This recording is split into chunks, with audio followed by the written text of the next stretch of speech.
So it is my favorite week to teach. It's week 7 of 12 weeks to mastery. Wow, we are moving hard and heavy. Okay, so today is always all about the value proposition, all about your value proposition to a seller, okay? So if we look in the MREA, basically it says there are 10 service areas of the value proposition. We're going to go through these and we're going to really deep dive into them. So let's talk about the first one. When we are meeting with a seller, needs analysis. Help me understand what would be in a needs analysis. A lot of open-ended questions. A lot of open-ended questions. I love it. Like what, Lindsay? This is a seller one. Seller. Seller, that would be when and why they are moving. Okay, love it. Who else? What would be in your needs analysis? What is most important to them? Okay, great.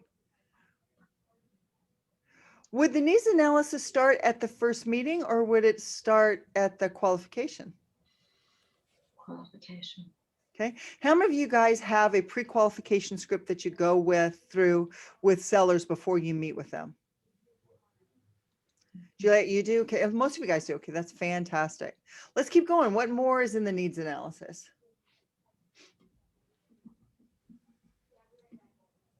I always ask what they think their house is worth. Absolutely. What they think their house is worth. And why is that important, Melina? Because I want to know if they're like way far off and if I'm going to have a conversation around what Zestimates really mean, what Redfin estimates are, what actual comps mean, and how homes get appraised. Sure. Absolutely. So education purposes. Sure. What else in the needs analysis? Time frame. Time frame. Absolutely. What else? If they're going to be purchasing somewhere else. Are they going to be purchasing somewhere else? And if so, what kind of net proceeds do they need to have out of it? What else?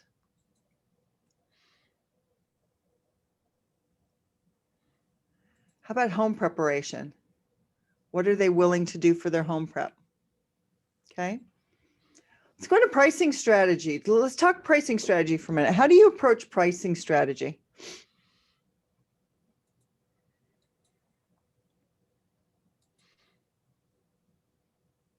I just look at a 1/4 mile radius before I talk to them on the phone and just to get a feel before I see their home of what it possibly could be. Okay, so 1/4 mile radius. What are you looking for in that 1/4 mile radius, Margot? I'm looking for, I'll go to Google Maps, I'll look up the home if it had sold before, I'll get information from them, and I'm looking for houses that are like their home, that what those price points are either pending or sold as. Okay, great. What else for pricing strategy?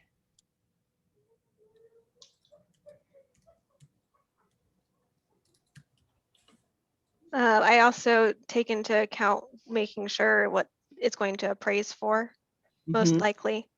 And really hammering home what the difference between a market price is versus what the appraiser is going to say and Sure. what the estimates online say. Absolutely. How many of you guys, the home isn't appraising, but they're bringing in a lot of money on the AD? Anybody seen that? 122 AD? Okay, great. So property preparation.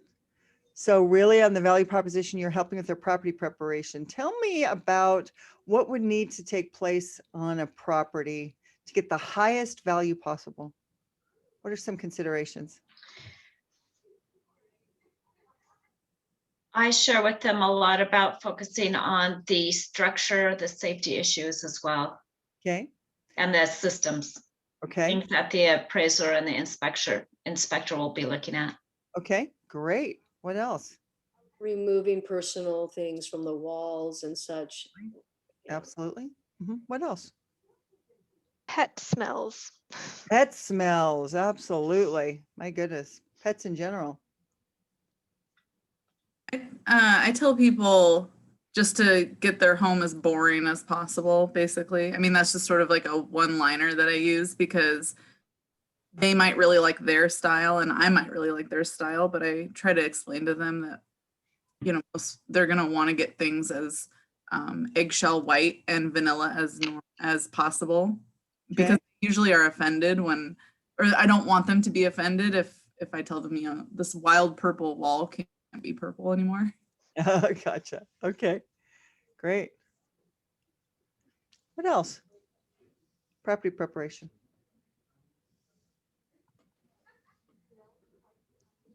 We talk about curb appeal too, that you have to have your house ready to go based on the pictures first to get them in the door. Mm-hmm. Very good. I like to tell people that even if their house is not the most like modern of properties, it has to look exceptionally clean.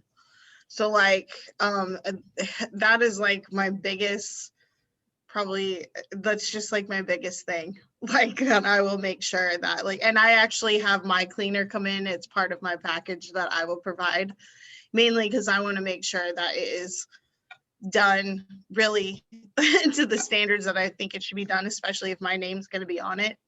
Outstanding. Great, Melinda. Love that.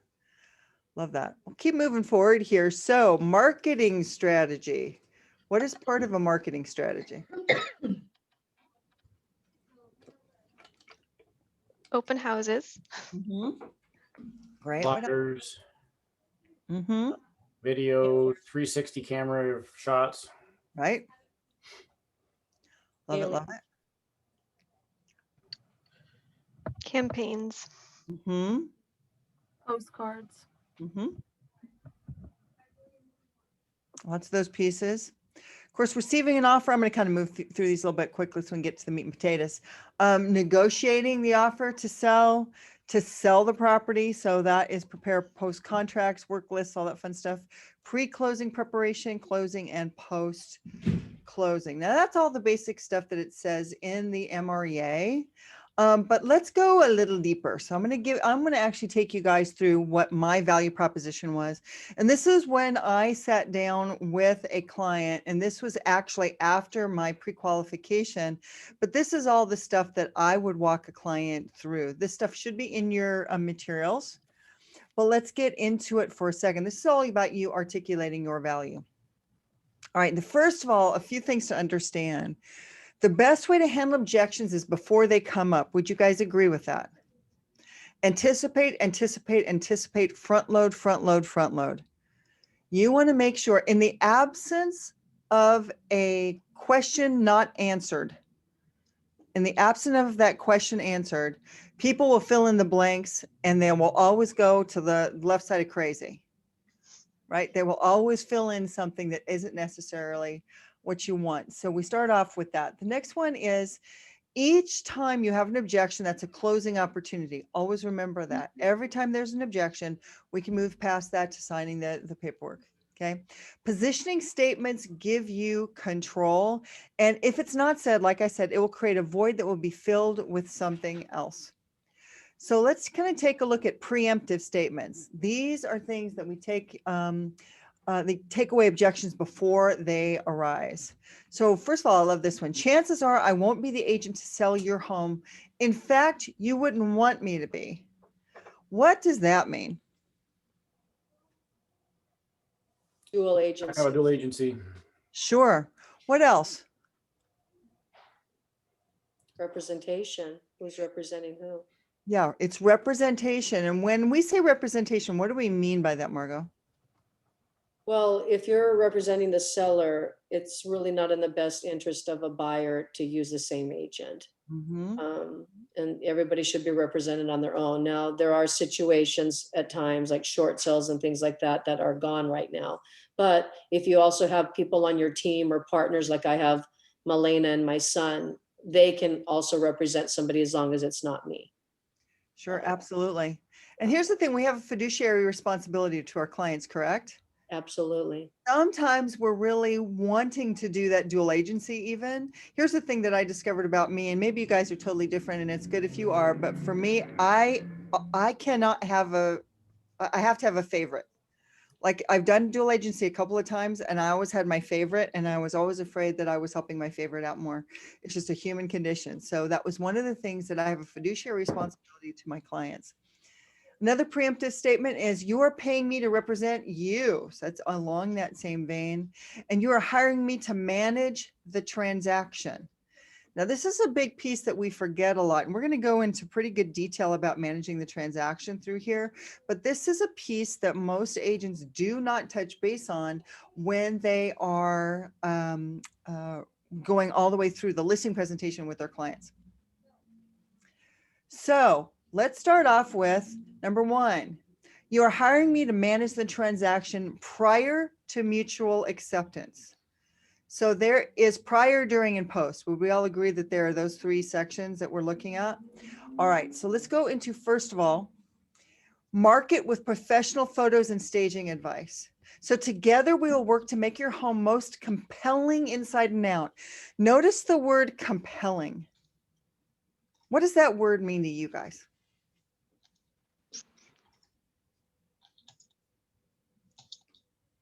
It's very much an action word. Very much an action word. Tell me more about that, Lindsay. It's not saying that you're going to have the most gorgeous house or anything. It's not a descriptor. It's one that indicates that it will make people come in. Exactly. It is it will compel them to come in. I like that very much. It's exactly it. B, my job is to create an emotional connection with the buyer with day one marketing.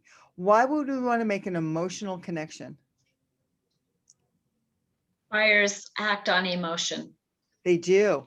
Logic makes them, Think. emotion makes them Act. act. So your job as their agent is to help create an emotional connection to the house. Do we all get that? Awesome. Okay. 100% of buyers access the internet and mobile will showcase your home day one with HD photography. All right. How many of you guys have seen the cell phone pics? Oh, It's tragic. tragic. I love that word so much, Dennis. It is absolutely tragic when we see those. So sad. So that is exactly it. It's never, ever, ever, ever, ever, ever use cell phone pics. I don't care what's going on in your world. Professional photography is the absolute must too. Your home is a 24/7 open house on the internet, which drives the most traffic. How many of you guys have gone on just online anywhere and looked at homes? Maybe not even in this area. Anybody been on their KW app and looked at homes? Mhm. Okay. Anywhere you look at homes, what's the first thing that you're always looking at? Pictures. Pictures, sure. What are you looking for in pictures, Tina? I like seeing the floor plan, if I can make that out, also condition. Uh-huh.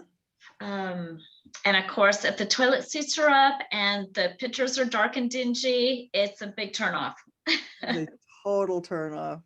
Total turn off. No, I am right with you on there. So it's all about, again, because people will do that 3 o'clock in the morning. They'll be online, right? They'll be looking. It's 24/7, right? So understanding that is really important. Buyer must view your home online, pretending it's their home before they see it. Okay. What is that experience like for a buyer, do you think? Pretending it's their home before they see it. What do I mean by that? You need to depersonalize it so that they can see themselves in it. Absolutely. Depersonalize.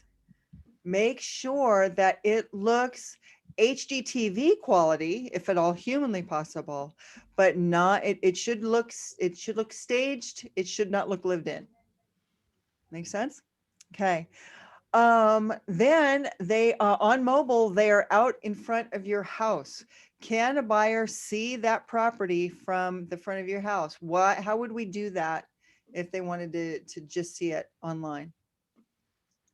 Anybody ever use a QR code reader? Get to that listing? Sure. Okay. Or you can go to this website to get to the listing. You can certainly use your KW website to get to that listing. Okay. And when buyers physically enter the home, it's a different presentation.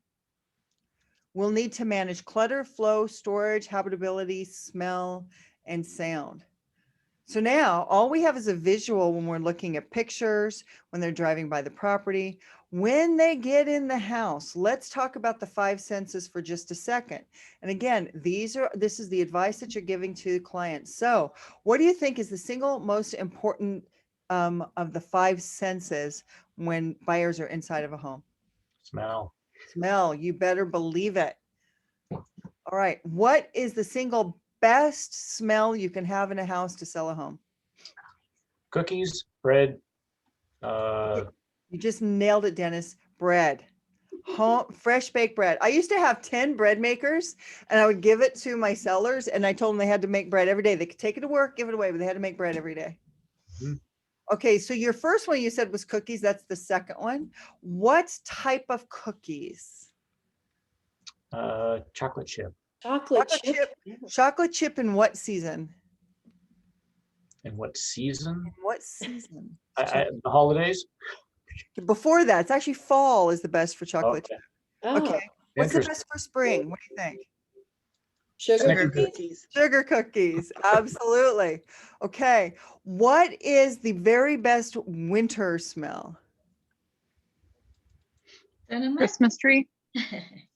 Oh, I love the Pumpkin. Christmas tree, but there's Pumpkin. actually one different. Brownies. Pumpkin. Brownies. Yum. I can By see. the way, if you took brownies, right, before you open house and through the open house, you threw it in the microwave for about 20 seconds, the whole house will smell of brownies. People come in, they have their brownies. All right, what's the best summer smell? This one's a little different. Cut grass. Cut grass is always fabulous, but that's not it. I do love cut grass. How about inside the house? Like a A floral? floral? Yeah. Flowers can be very good. Sometimes they turn people off. Lemonade. Lemon in the summertime. Now, why would be lemon in the summertime, do you think? Impression. Kind of give it what is that? It's astringent and kind of more. It's a more inviting smell that time of year, just because it fits in with that whole season. It's outdoors, it's refreshing. It's all, remember guys, when we're talking about smell, it's all about the emotional connection, right? So when we're taking people through every season, it just depends on what is that, what's that emotional connection. So again, when we're talking emotional connection, we talk about the 5 senses. It's incredibly important. Okay. What's the second most important sense when people walk through a property?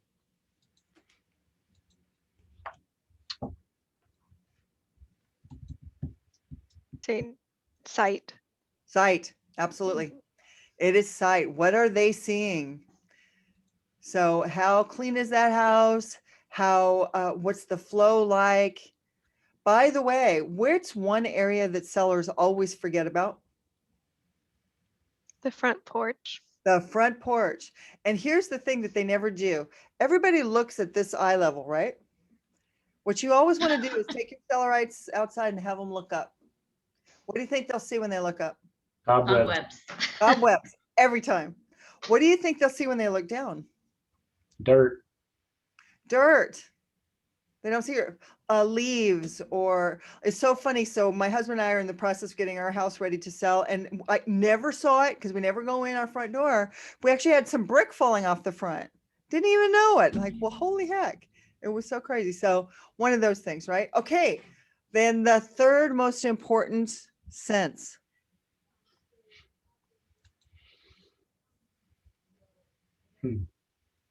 Sound. Sound. Absolutely. Why is that, Dennis? Well, the closing I had last week was a condo in Kirkland that literally you walked off the back porch into the sound wall for the 405. Yep. So important.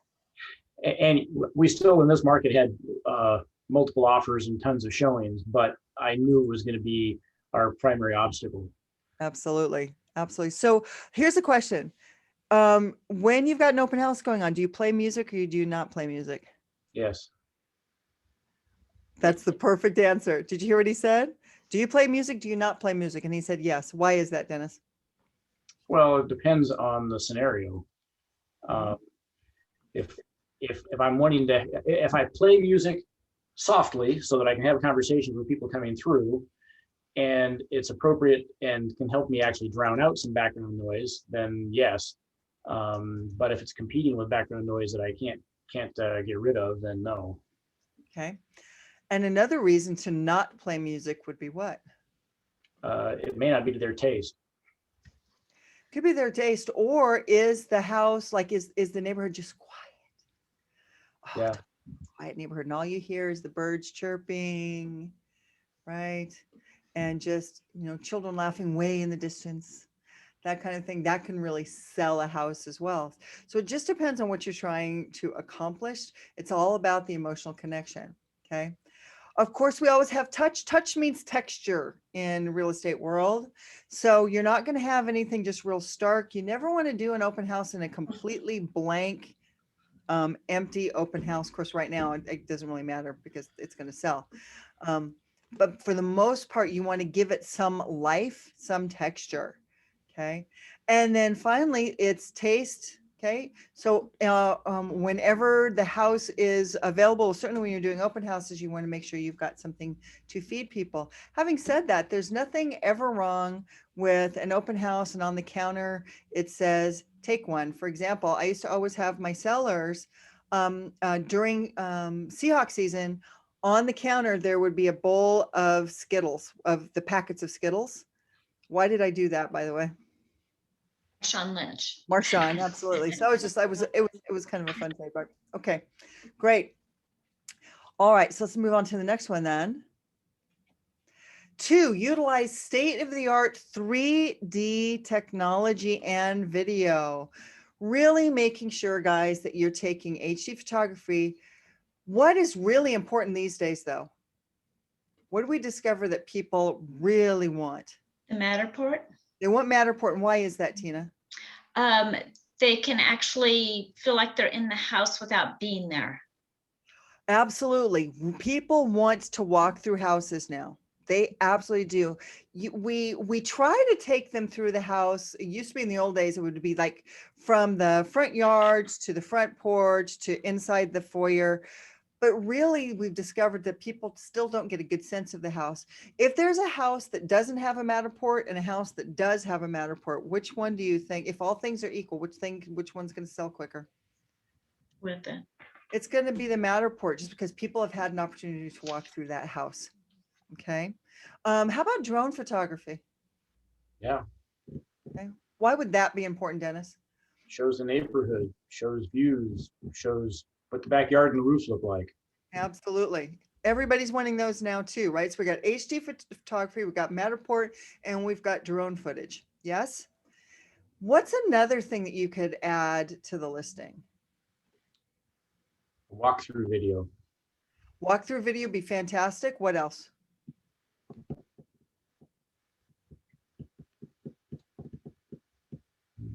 It's in the same video family.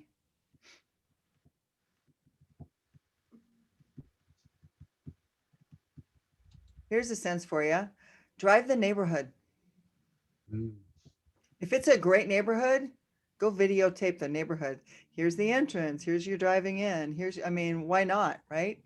Never be afraid to put as much data out there on a really great listing. Because the more and more you're marketing it great, the more and more people want to come see it. And the more they want to come see it, the more and people fall in love with it. And the more people fall in love with it, the more multiple offers you have. Does that make sense? Okay, great. So here's what we know. Expose a home's best attributes using 3D technology. 3D is an online experience that lets home buyers move through a property and see it virtually from any angle. They can even get a completely unique sense with a rotating dollhouse view. Make sure that if you're during your listing presentation, if you're going to be talking about Matterport or 3D technology, you can show them. Now, hopefully some of your buyers have already, or your sellers have already seen this. They've seen this technology by now. Having said that, you always want to make sure that you have an example of that to show them how that works. And here's what we know. Video produces 3 to 6 times more engagement than traditional photography. This is a must for out of area and international exposure. Do we ever have anybody from out of state or out of the country move here? Mm. Absolutely. We need to have that kind of exposure. So having video walkthroughs, so important. Having Matterport, so important. If you are doing an open house, never be afraid to do an open house virtually as well as having people in the house. So can I throw out a tip for a competitor to the Matterport? Love it. Go for it. Much more affordable. Ricoh makes their 360 camera. Yep. It's $500 for the camera and $500 a year for the service to they'll host all of your videos and all your photos, and it's a much more affordable than what you're going to pay for getting Matterport. Even it'll almost pay for one shoot just to do it by the camera. I like it. I like it very much. And this is called a Pivo. And what Pivo does is it works with your cell phone, has its own tripod, and you've got the software with it. And actually your own phone can do your whole, I'm going to call it your 3D technology on your own phone. And the whole thing's $150. Try that one on for size. Yep. So, by the way, this one's really good for training too, because it'll track with you. You ever doing training classes, Lindsay? You can have something like this where you're training and it'll track with you. Pretty fun stuff. All sorts of great ideas on there. So thank you for sharing that, Dennis. I appreciate it. Mhm. Price for the current market.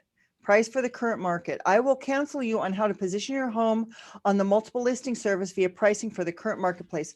At what point do you decide on the price of the home? Especially in today's market. At what point do you decide on the price of the home?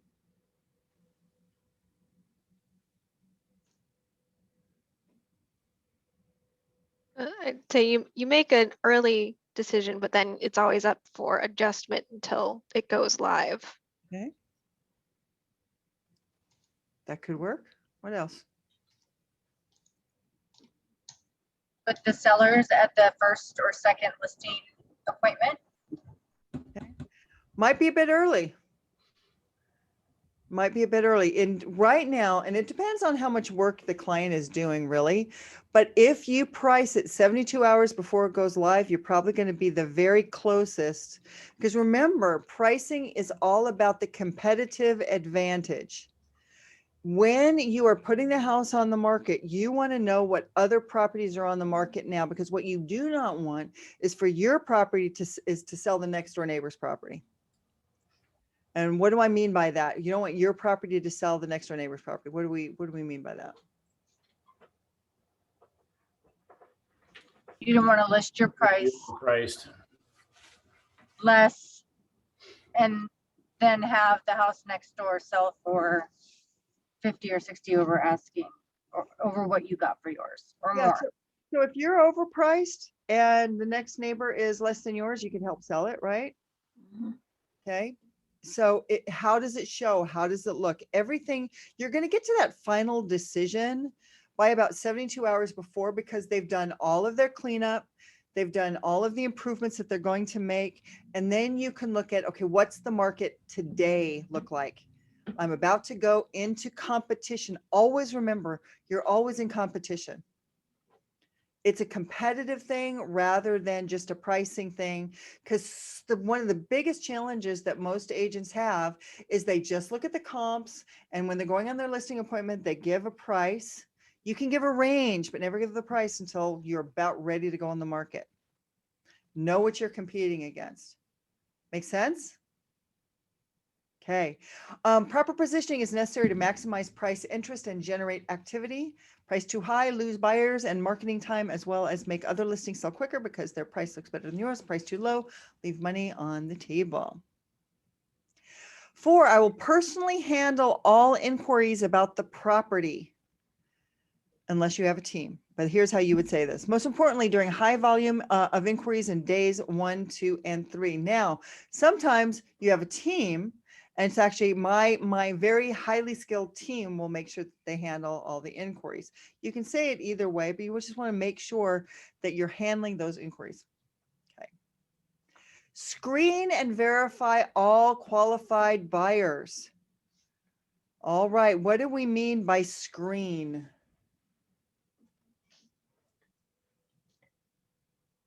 make sure they're pre-approved. Okay, what is the best thing for them to have for your seller? What do you think? I always have them, well, when they send over offers, I call the lender directly and find out if they have like turned in all their documentation, if they've basically been through kind of a pre-underwriting. Sure. What else? And then sometimes proof of funds, depending on the amount of like the AD or anything else that they put behind it. Absolutely. You want to make sure that it's not just the fact that you've got a pre-approval letter. What's stronger than a pre-approval letter? Cash, Cash is always awesome, but as far as financing goes, what is underwriting. fully underwritten? Yeah. Right? That is always the strongest position for any buyer. And if they're doing an AD, they've also provided a 22EF. So you've got that evidence of funds. And I love what Melena is saying is you go and you make sure that you have double checked everything that they say. So ensure the buyer's financial capability. That's what all of that includes. Pre-qualified versus pre-approval versus fully underwritten. You will always call the lender. Yes. If you represent a seller, you're always going to call the lender to make absolutely sure that they're telling you the truth. Ask for verification of funds for down payment and closing costs. By the way, and closing costs. It's not just down payment. Do they have the closing costs funds as well? And then speak with the buyer's lender to ensure the buyer is qualified. So making sure that you've screened and verified all of their data before you go into mutual. Has anybody ever had a deal fall apart because the buyer could not get their financing? Happens, yeah? Okay.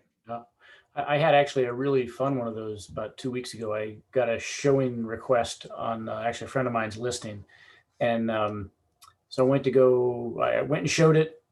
Nice guy, chatted for a while. He sent me later an email with his pre-approval. Unfortunately, the pre-approval included no numbers. It just had the name of the lender he'd been talking to. And so I called that lender, and the lender said, "I am so glad you called. You need to know this guy's got about 25 different agents working for him. I'm beyond frustrated with him. I don't want anything to do with him. And you just need to know you should probably run." Wow. Wow. Yeah. That's big time. We all have these. That's a great story, by the way, Dennis. This one you can put in your pocket. That's a good one. Okay. 6, initialize the listing kickoff weekend. Okay, so maximize marketing exposure and bring awareness to your home at the most critical time, the first weekend. This will enhance the psychology of the market, increase the motivation of all the buyers in the market, both long-term and new, to see your home before anyone else. So we're going to place the home on the market several days before the first weekend. What is the best day, do you think, to put the house on the market right now? Thursday. Thursdays. I would agree. I think Thursday is probably a really good day. It'll give you a run up before the weekend. So you get your Thursday and Friday. You might even want to do a twilight open house on Friday to give yourself a running start. Send out mailing to all the neighbors about the property and open houses. Another way to do that is door knock that property. Always a good thing. Send out communication to all potential buyers. By the way, remember, if you have had a listing and it had a lot of showings, keep all of those agents' numbers handy, because if you have another listing just like it, guess what? You can mark it out to all of those people who missed out on your last listing. Sometimes we forget that if we have similar listings, that there is people that are missing out all the time. Make sure that you understand that then when there are multiple offers, there are people still in the market that you can call right away to come see that house. All right. Host a brokers open to stimulate interest in the realtor community. Does anybody do brokers opens anymore? The last time I did was before COVID, and it went really well. It's always something that I like to. I had a lender come in and actually teach a class at the open because there was enough space to do so. Love it. Mhm. Outstanding, Lindsay. Love it. Has anybody done a brokers open recently during COVID? Has anybody never done a brokers open? Okay, what's the number one thing you always want to make sure you have at a broker's open? Food. Food. Starving agents need to eat. Always have food available. Great. And gift cards, because you can't get them there otherwise. Right. Gift cards. You know what my favorite thing used to be for not only brokers opens, but regular open houses? You know what my favorite thing to give away is? Lottery tickets. Oh, yeah. They're always just really fun. Okay, let's see if you can win. Okay, it's just one of those fun trademark things. Always good. Okay. Host a special invitation only open house for the neighbors. So if I'm doing open houses from 1 to 4 on Friday or on Saturday and Sunday, on Saturday between 11 and 1, I'm actually going to hold it open as a sneak peek for the neighbors. Okay. And then finally, host twilight and weekend open houses the first week, especially right now. What time does the sun go down now? 7:30. 6 or 7. Yeah, 7:30. So if I held a twilight open between 3 and 6, who's going to come to my open house? People on their way home from work. People on their way home from work. Now, could it be possible that people have been really looking in that particular neighborhood and all of a sudden they see your open house signs? You think they might just want to stop in? Absolutely. This is where signage matters when you're doing open houses, by the way. So if you take my open house mastery class, we'll talk all about signage. All right. Personally present all offers and counter offers. Evaluate the benefits of and risks of each offer to ensure they are in alignment with your goals. By the way, remember, we're at the listing presentation, and these are all the things that I'm talking about in articulating my value. A lot of times agents forget to talk about your job is to evaluate risk. It is not just about being there, putting it on the market. Does anyone know what the 3 Ps are? You would never want to be a 3P listing agent. 3 Ps say, put the house on the market, take pictures, and pray that it sells. Okay, 3 Ps. Don't be a 3P person. So this is always about making sure that you're also evaluating risk, and then handle all counter offers expeditiously, so we won't lose momentum and urgency in negotiations. Okay, does anybody know how quickly you need to get back and forth with your clients when you're getting offers and counter offers? As soon as possible. Right. And so what Yeah. sometimes gets in our way of that? And I'm specifically going to talk about your own clients. Has anyone ever had a problem where you're trying to get a hold of your clients and then they're not answering their phone? Yeah. Okay. Anybody ever had that? And then how does that make you feel? Left out Frustrated. to dry. And you've got urgency and you've got all of those things happening, sellers and buyers, and it's specifically buyers in this case, but sellers as well, especially in a buyer's market. One of the things when you say this particular statement, you're actually doing a front load with the client saying, when you see my number come up and we're in offer and counter over position, are you able to take my call right away? If you see my phone come up, are you able to take my call? If not, what are the best times that I know I can absolutely reach you? This is your timing conversation. This is a front load moment where you really can have conversations with each other. And you can, by the way, say, by the way, I'm not available between 9 and noon on during the week. So I may either have to talk to you before that or after that. So your timing and communications conversation really can happen about this point. You can even talk about it at other points, you know, through the contract. But basically, this is all about when are you available? When am I available? Make sense? Awesome. Okay, so let's go into provide net proceeds for each offer. You know what your clients need. Now, how many of you guys actually have a net proceeds calculator for each of your clients? Way to rock there, Tina. Okay, great. Always make sure that you can plug in their numbers and they can always see at the very end, what are their net proceeds? What are they walking away with? So many times our clients get wrapped up in the sale price and they forget about all the other pieces that are going into things, right? It's not about what the house sells for, it's about what the property nets. Would we agree on that? Absolutely. Most sellers just focus on price, like I said. However, purchase price and net are not the same. They're always concessions, credits, work requests, septic inspections, low appraisals, etc.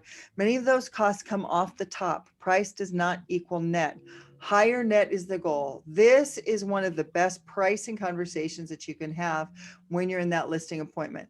It's all about net, because a lot of times they just think, whoo, I get to put my house on the market for 800,000 and whoo, I'm going to keep, all of that. No, it doesn't work that way.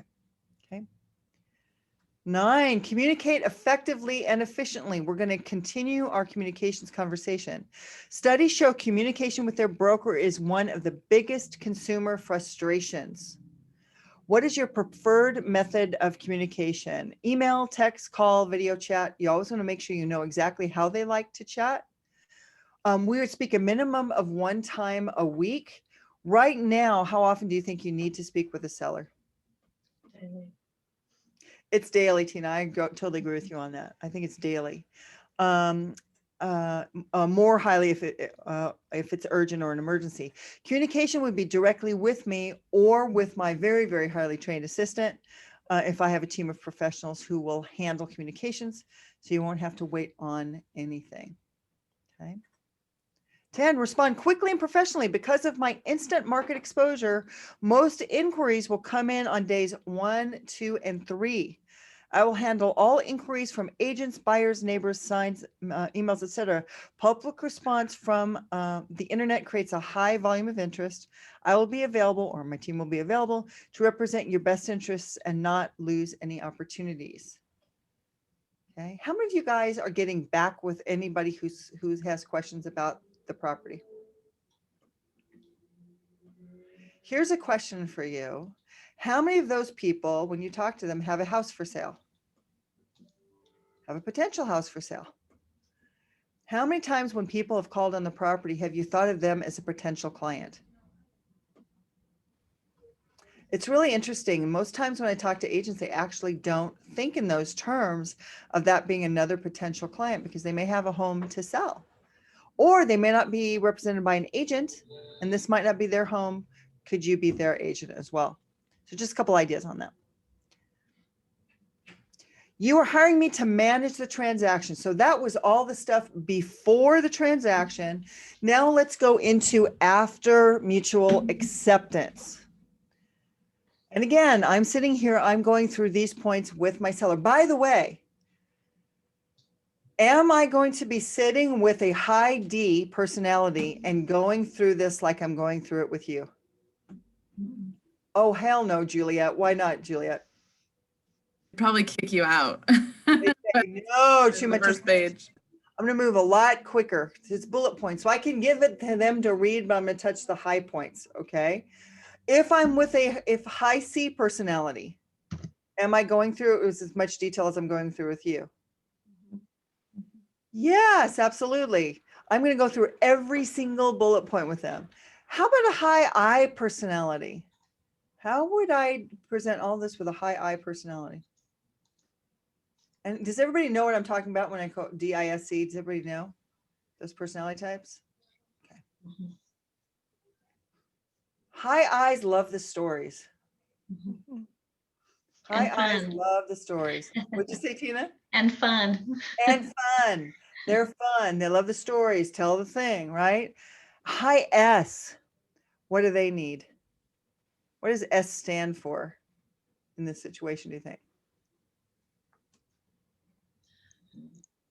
Steady. Steady and secure. Steady and secure. They just want to know that you've got it under control. They're the ones that get the most nervous during a home sale. They're the ones that get the most fearful during a home sale. So they're the ones you want to make sure as you're going through this, and don't worry about it. When you get nervous, it's normal. I'm here to take care of it. It's normal. You're normalizing the high S personalities a lot. Okay. So provide transactional excellence in representing you. My job is to have an expert grasp of all the details and contingencies in the purchase sale agreement. Some of the most important are counter offers, earnest money, seller disclosures, financing, home inspections, appraisals, title and escrow, feasibilities, land use, septic and well inspections, closing and possession, utilities. Now, as we're going through this, is this stuff that you have not done before with sellers? Most agents have never gone through this kind of detail with a seller before. That makes you look good if they don't. Make sure they understand your value proposition. Next, manage time and all processes and deadlines. One of the single most important thing you do in a transaction is manage the timelines. It is vitally important in contracts to coordinate all the players and synchronize them to meet legal deadlines by coordinating buyer, seller, inspector, title, and escrow representatives, appraiser, contractor, short sale negotiators, lien holders, etc. This is where people can get in trouble because they miss deadlines. Got it? Okay. Next, manage all rounds of negotiations for each phase of the transaction. Note, there are at least 2 rounds of negotiation in each phase. What are the 2 rounds of negotiation?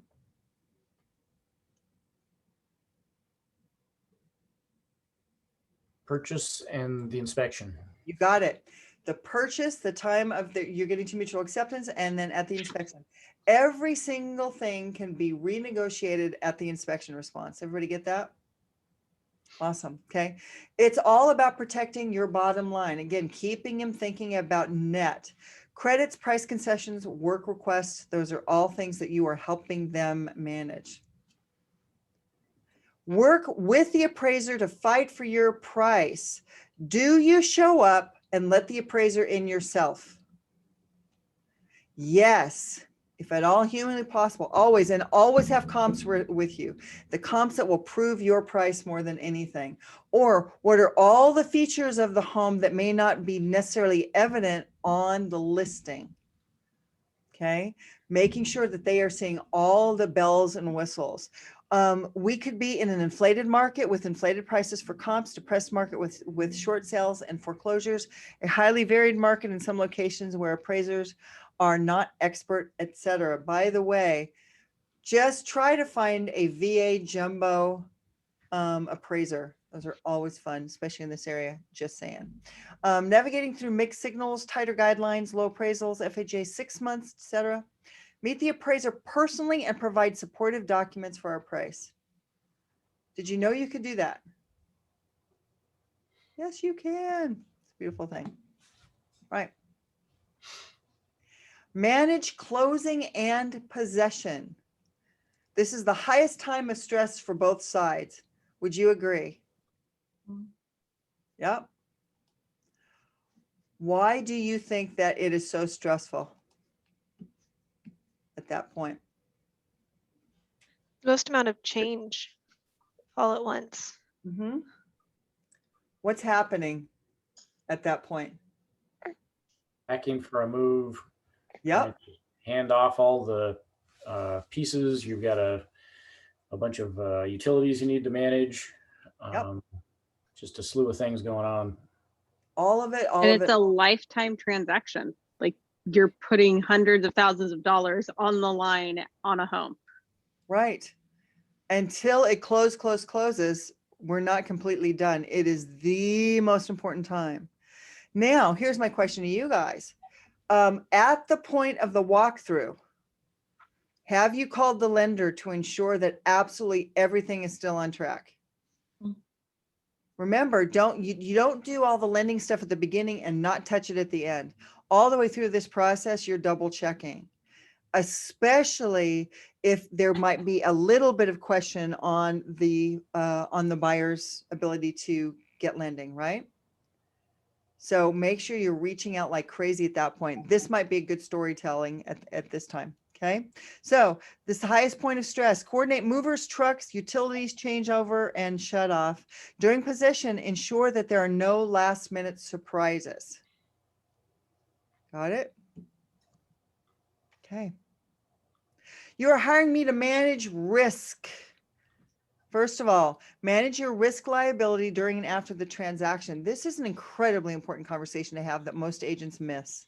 It is about CO2 detectors, oil tanks, legal descriptions, title issues, easements. We win with competent title partners from the onset. Okay, we team with title partners from the onset. Managing risk. Coordinate all disclosures. That is seller disclosure statements, lead-based paint, etc. Minimize risk in compliance with state, federal, and local codes. Okay. And finally, you're hiring me to tell you the truth. Always have this conversation. And what do you think the best question to ask is for a client when you're talking about the truth? Here's my favorite question. On a scale of 1 to 10, how truthful do you want me to be with you? On a scale of 1 to 10, how truthful do you want me to be with you? Now, if they say 10, guess what? That offers you the opportunity to tell them the truth. Now, if they say 8, that might be that you're telling them the truth, but you're saying it in a very, very nice way that helps them understand it. But ask that question. You're telling me to tell you the truth. First of all, my job is to manage expectations. Overall, my job is no surprises at closing, be truthful, and give you peace of mind. Okay. What did you think about that value proposition? Anybody have any ahas in there? I like it a lot, and I will probably be incorporating quite a bit of it into my pre-listing and that the whole listing conversation, actually. Me too. Absolutely. Mhm.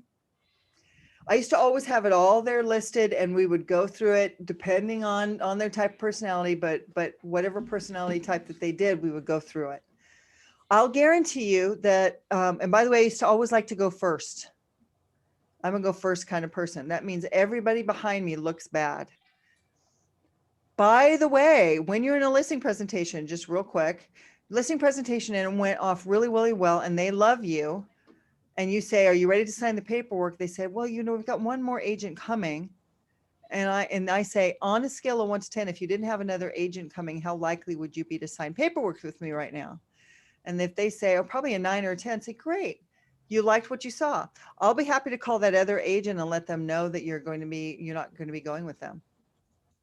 Has anybody ever called another agent and done that?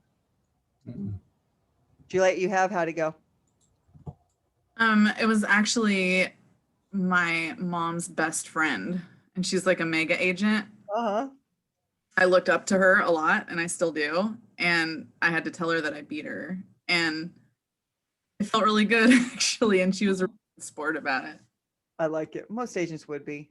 I mean, if you got a call from somebody that's saying, "Hey, they just signed listing paperwork with me, so sorry," you'd be really disappointed, but it actually isn't.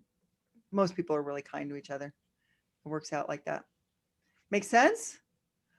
All right. What other big ahas did you have about that? I love the disc breakdown that you did. It's like we know that we need to deliver our message and be, what's the word? Like we need to be versatile in our delivery. And I mean, most of us don't have systems in place to do that. It's almost like we should add it to our checklist. Absolutely. Here's the one thing I'm going to tell all of you guys to do in your growth plan: put a disc class on once a year. Always go to a disc class. Always keep reminding yourself of it, because we get to a point when we start presenting in our own disc profile, right? Like I'm a high D. If you didn't know me, I'm a high D. Like tell me bullet points, that's it. And so even sitting down with clients, and by the way, I terrify S's. Just to let you know, I'm a horrible person around an S. I terrify them all the time. If you guys saw me in person, you'd know that, because I'm like this bigger personality, but it's kind of sad. Okay, does that make sense so far? Awesome. All right, I want to show you now something. So give me just a moment here. That's very, very cool on command.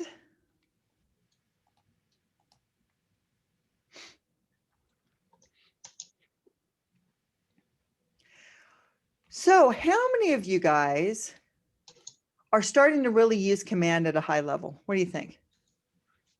Angela, you've got it put down pretty good at a high level. Who else is using it? Lindsay, yep, absolutely. Anybody else?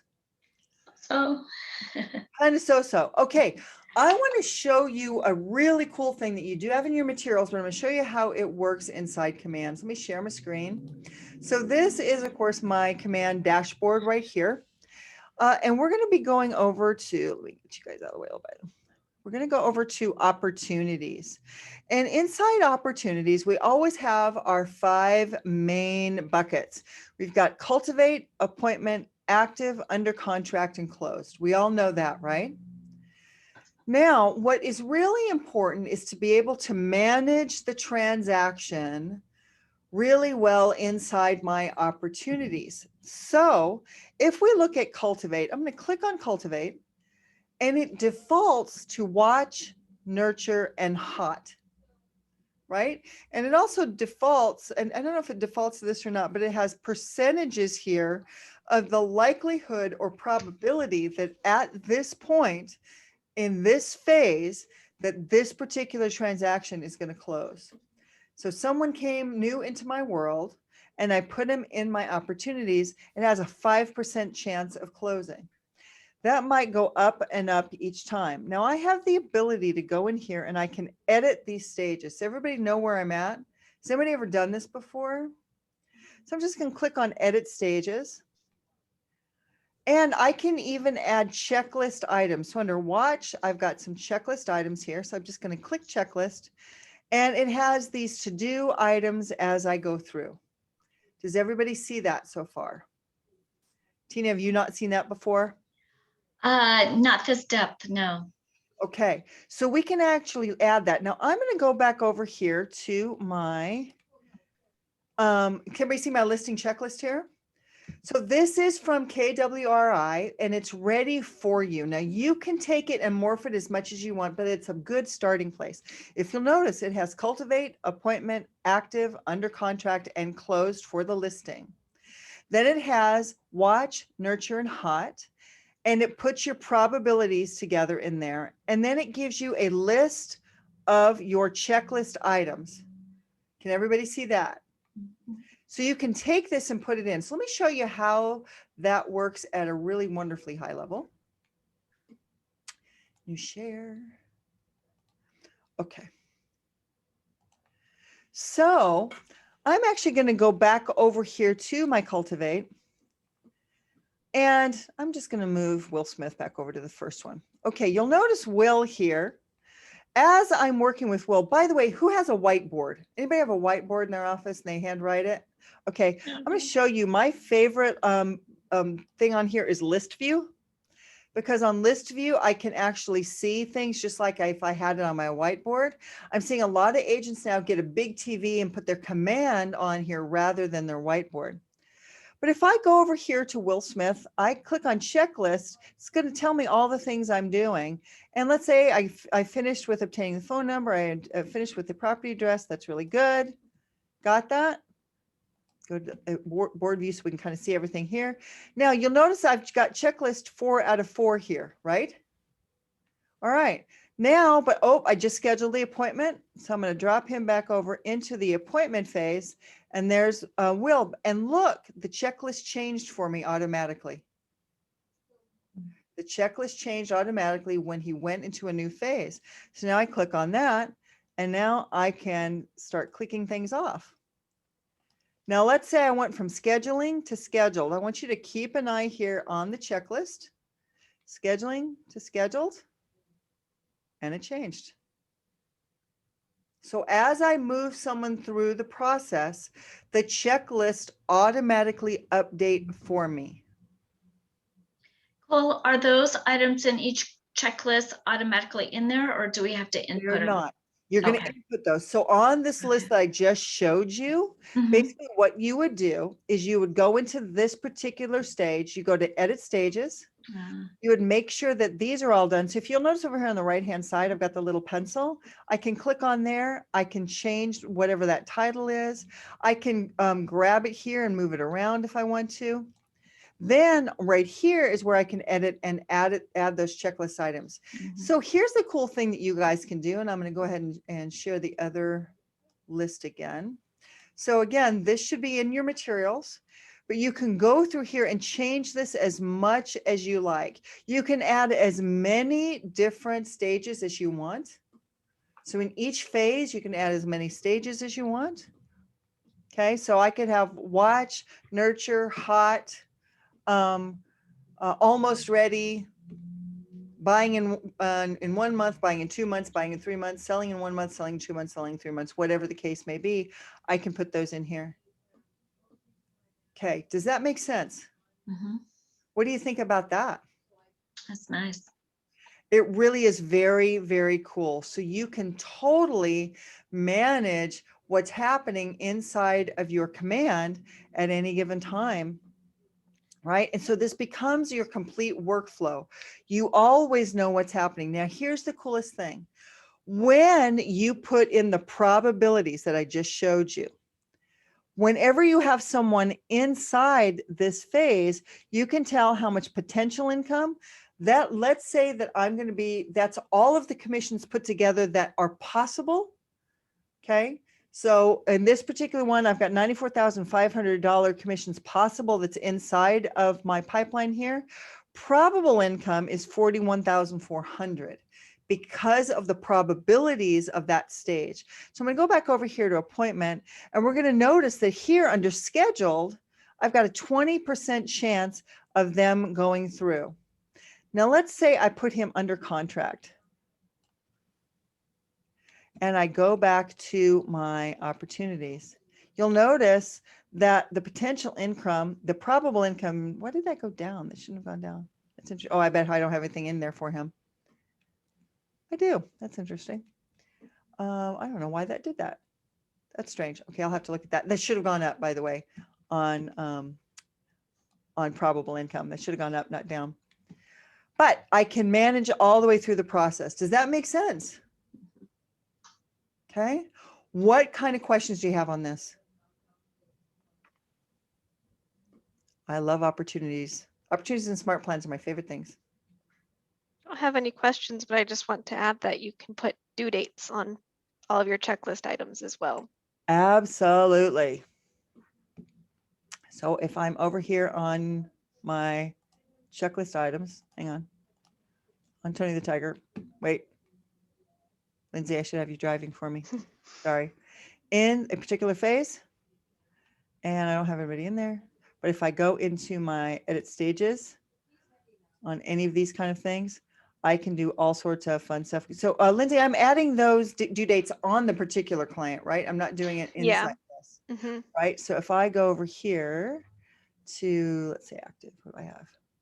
Okay, and I go to Rocky Balboa over here, wrong. Rocky Balboa over here. Okay, and I can set due dates right here. Got it? If I'm working with a team, Margot, this is a really fantastic way to manage my team as well. Make sense? It does make sense. I just need to, I don't know it well enough yet. Okay, good stuff. Well, you might cover this. So if you're going to cover it, then I can wait. But what was the client update checkbox? Oh, the client update. Let's see. Here.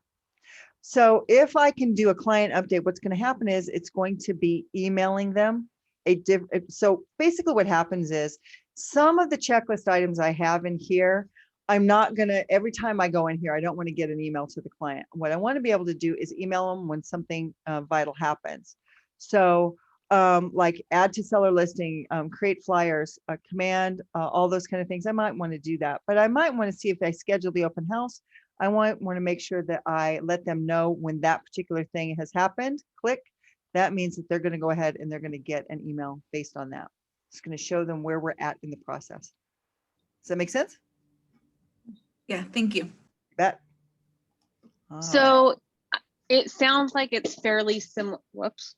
It sounds like it's fairly similar to how Brevity goes through and emails their clients and tracks it comparative to that. It does. Okay. It's very similar to that. Absolutely. Good. All right. Any other questions on this? So you've got this checklist. You should be able to absolutely take a look at. Does everybody have that in their materials? Yes. Build it however you want to, guys. Okay. All right. I am going to show you something very cool. And a lot of people don't know about it. Does everybody know about InfoSparks? That's in our Northwest MLS. Who does not know about InfoSparks? Does everybody knows about that? Okay, Emily, we'll probably do this offline because we'll deep dive into it a little bit, but I am going to go to Alan Pope, POPE.com. Alan Pope is an appraisal company, and he is really, really cool. So here's what I have, Alan Pope, and I'm going to go over here, and you see kind of on the left-hand side, and it says Market Overview. I'm going to click there. And since we're in King County, I'm going to go ahead and click King County. How many of you guys are in Pierce County? Anybody here in Pierce? Okay, we can take a look at that in a minute, Ashley.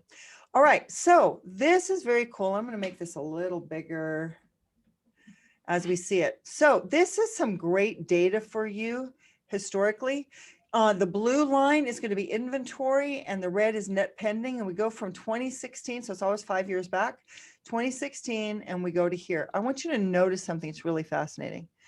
If we go back into 2020, we're going to see that the lowest inventory time was really in April. Now, why was it April was our lowest inventory? What happened in April? Everybody was locked down in March. You got it. Everybody was locked down. But even the next month, it started really picking up and we started going crazy in August. But I want you guys to see where we're at now. February, look at the inventory levels. Amazing, is it? And we've got our pending, we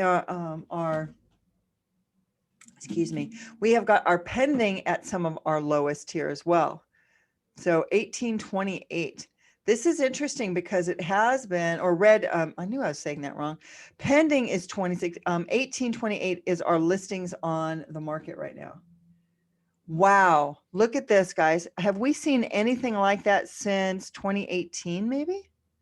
The listings on the market, and everything pending is closing. It was interesting too, because if we look at the pending up here at the homes on the market in August and pending, the pending were still above the amounts of that was on the market. They kind of evened out for a few months and then boom, everything is getting snatched up. I don't care what it is and what kind of condition it is, it's getting snatched up. Can everybody see that? All right, now I want to show you my favorite thing. This is all about the absorption rate. Now, here's the best way to understand absorption rate. 100% is for every house, there's one buyer. Got it? Every home, there's one buyer. If we look at where our absorption rate is right now, look at this. It's actually off the chart. And we've been off the chart a few times. Look at us way back when, and this would have been in 2017. We're at 170% for every, there's about 1.7 buyers for every listing. We're at 1.56.7 buyers for every listing. Anybody having issues with getting your multiple offers accepted? This is why. This is a phenomenal piece to show to your buyers. When you have buyers, you're going to show them this. They're going to be in a multiple offer situation. Make sense? Awesome. What kind of questions do you have about this stuff?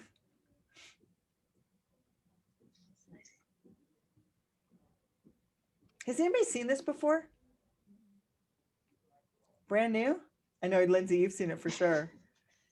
We look at it every single month. Great. Absolutely, making sure that you're looking at this. Data is everything, gang. And look at how crazy it's been over the last few years. It's just all over the place as far as absorption rate goes. All righty.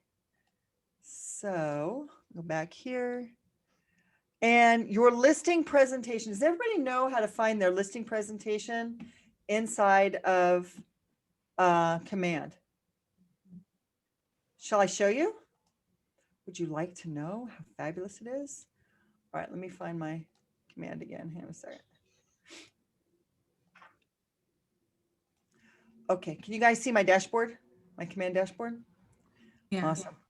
All right, so I am actually going to go over here to designs.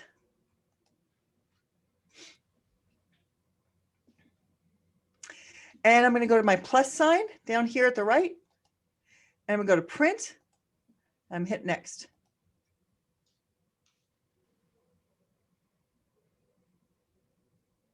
Everybody see where I'm at so far? All right, here's where the yummy goodness starts happening. Here's listings. I'm going to click on there. And you'll notice how it says listing presentation right here. I'm going to click there. And I have several to choose from.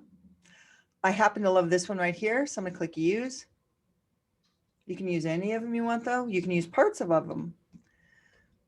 This is completely customizable. So you can go through any of these. You can add different names here. You can change out the pictures. You can change out all of your pictures. Okay, anything here you can go through. You can completely customize it. And then you can build it as a template that is just easily changed out depending on their names or whatever. But this is really a beautiful listing presentation as we go through each of these pages. Make sense? So love the listing presentation. How many of you have seen these listing presentations before? How many of you had never seen them before? This will be fun. Tina, you're gonna have a good time going through all this. This is fun stuff. So again, you can have your numbers in here, your credentials and awards. It really, and you can take out any page that you want to, but it just goes through and it is a pretty, pretty, pretty, pretty thing. Okay. Make sense so far? All right. I'm going to go back to my command dashboard.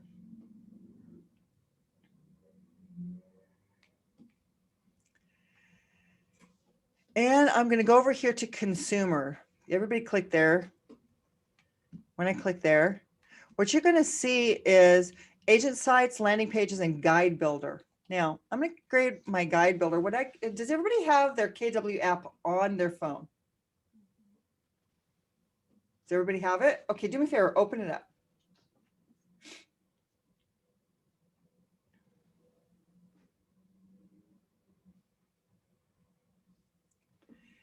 And when you get there, usually at the bottom of the screen, you'll see the little thing that says guide. Click on that. And then click on selling. Everybody with me? So here's what you're going to see. You're going to see showing your home, review offers, inspection, appraisal, close. Got it? All right. I'm actually going to be inside my command here. And I'm going to be looking at my seller guide. I'm going to click on my ellipsis here, my 3 dots. Click there and click edit guide. Now you'll notice you see how it has showing home, reviewing offers, inspection, appraisal, all those kind of things, right? I can absolutely edit this any way I want. So I can click on a picture. I can replace that image. I can click on the title. Okay. I could actually even go through everything that I just went through with you as far as the value proposition, and I can add all of that in here if I want to. I can actually create a visual of what we just went through. So Margot, here's where this is at. I'll go there again. If you simply go over to consumer, so I'm on the command website. I click on consumer, and then up here on guide builder, I click on guide builder. Is that what you were asking about? Where'd Margot go? Do we lose her? She had said that about the listing checklist earlier. Oh, got it. I missed it. Sorry. Did she have to go? Yeah. Okay. Anyway, Yes. that's where we're going. So sorry about that. Okay. So I can completely change this around. By the way, this is all, I can move this around here, right? I can add as many as I want. I can add a step. I can add all my titles. So this, I can create my pre-listing presentation on the mobile app that all I have to do is send them my own mobile app and then take them to the guide on the phone. What do you think? Way nifty, huh? Okay.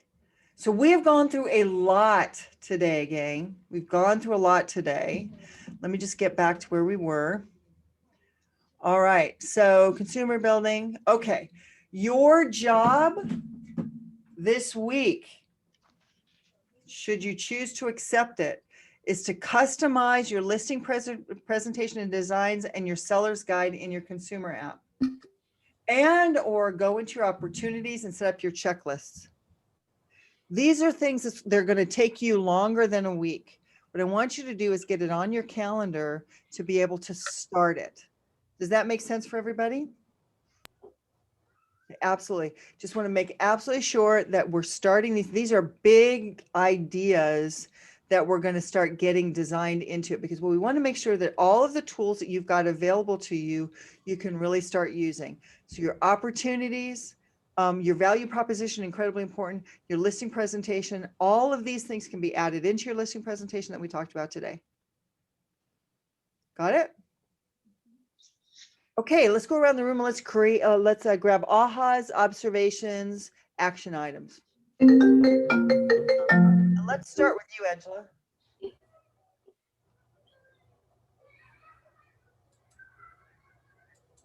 So this for me is a more of an overview with the, because I'm an MCTT also. So I like being able to see it from another teacher's perspective. That was my aha. It's like, oh, okay, great. I'm teaching this right for the command stuff. Good stuff. Love that. Love that. What's your biggest action item that you're going to be doing after today? I have my guides done already. I have a lot of this stuff done already, so I'm excited that I'm ahead. Okay. I love it then. Then that's it. So you can jump on something else. There you go. Okay, great. Lindsay, how about you?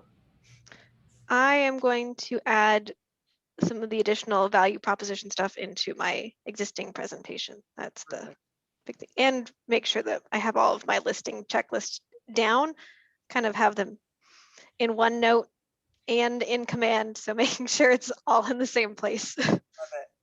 Love it. Love it. Thank you, Mark. We appreciate you coming. Ashley, how about you? I did this class. I think we were one of the first ones. So I have a lot of it completed. I just need to learn to utilize it more. Ah, good job. Good job. How about you, Tina? Love the checklist. I haven't got that deep, so that's the tracking is great. So definitely I want to do that, and actually go back and review the listing presentation that I have with the value props. Fantastic. Love that.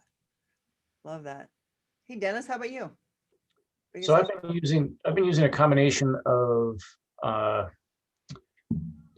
CMA and keeping current matters for my listing presentations. And I've been looking for a way to consolidate those. And I did not know that all of this actually existed, so that I could put it together on the app. And so I'm actually pretty excited about that. I like the homework. I love it. Can I ask a question, Cole? Are there other agents that actually send their presentations by app? I've never done it. Yeah, some of them do. You don't have to. It's a lot of them use the pre-listing, and the app is the pre-listing, and then they'll use the presentation. But I've seen people do both ways. It just really depends.